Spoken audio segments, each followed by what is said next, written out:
President Donald Trump's threat to impose sweeping new tariffs on imported automobiles may be an attempt to pressure his NAFTA partners into striking a deal that would help drive manufacturing jobs back to the U.S. Trump directed Commerce Secretary Wilbur Ross on Wednesday to initiate a so-called Section 232 national security investigation into imports of cars, trucks and vehicle parts that could possibly lead to tariffs. These investigations can take months to conclude. In the meantime, the clock is ticking to clinch a NAFTA deal that can be voted on by the current Congress this year. An agreement over auto production rules has been one of the key sticking points in 9 months of talks. The looming threat of auto levies could further weigh on Mexico and Canada, which have a large stake in the U.S. auto market as the two biggest foreign suppliers of vehicles. It's inconceivable that Canada would pose a threat to America's security, Adam Austin, spokesman for Canadian Foreign Minister Chrystia Freeland, said in an email on Thursday. Canada and the United States have the greatest economic and security partnership of any two countries in the world, he said. Any attempt to use the auto import probe as leverage is unlikely to work, said Bill Reinsch, a former Clinton administration commerce official who's now a senior advisor at the Washington-based Center for Strategic and International Studies. A deal on autos is within reach, but the other U.S.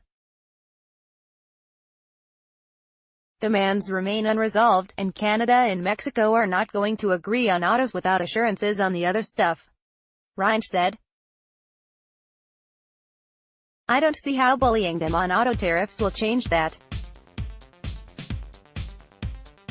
In addition, you're talking about a process that is going to take some time. The Commerce Department, which is leading the probe, said in a statement on Wednesday that automobile manufacturing has long been a significant source of American technological innovation. The investigation will examine whether the decline of the U.S. automobile sector threatens to weaken the U.S. economy by reducing research and development, skilled jobs, and more advanced manufacturing processes like electric and autonomous vehicles, Commerce said. Hours before the announcement of the investigation on Wednesday, Trump said on Twitter that, "Big news, I was coming soon for our great American auto workers. After many decades of losing your jobs to other countries, you have waited long enough, not smart." Linda Hazenfratz, chief executive officer of Canada-based auto parts maker Linamar Corp., said it's ludicrous to suggest vehicle imports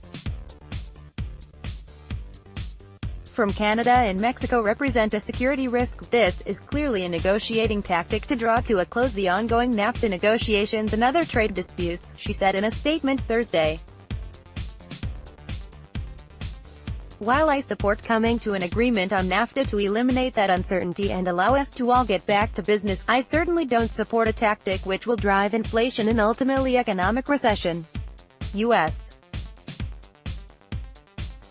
President Donald Trump directed Commerce Secretary Wilbur Ross to initiate a so-called Section 232 national security investigation into imports of cars, trucks and vehicle parts that could possibly lead to tariffs.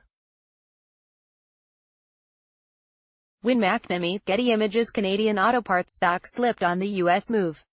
Magna International Inc., North America's largest auto supplier, was down 1.2% at 1:03 p.m.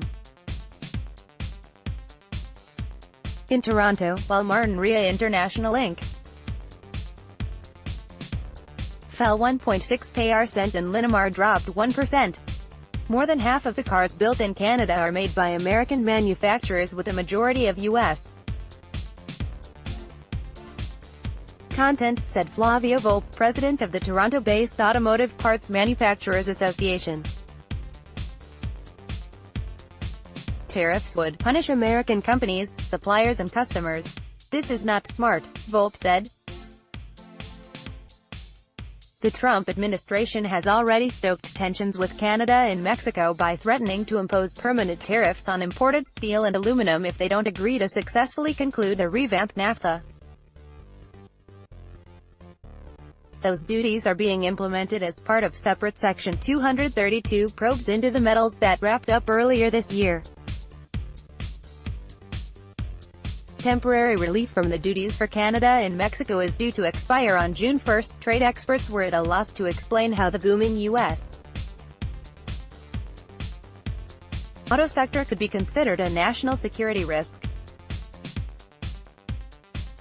They also warned the measures would be hard to defend at the World Trade Organization and are likely to invite retaliation from a number of countries. If Trump follows through, this is a case where there is no auto shortage, the companies are not currently in trouble, and there are plenty of alternative sources from friendly allies, Rhimes said.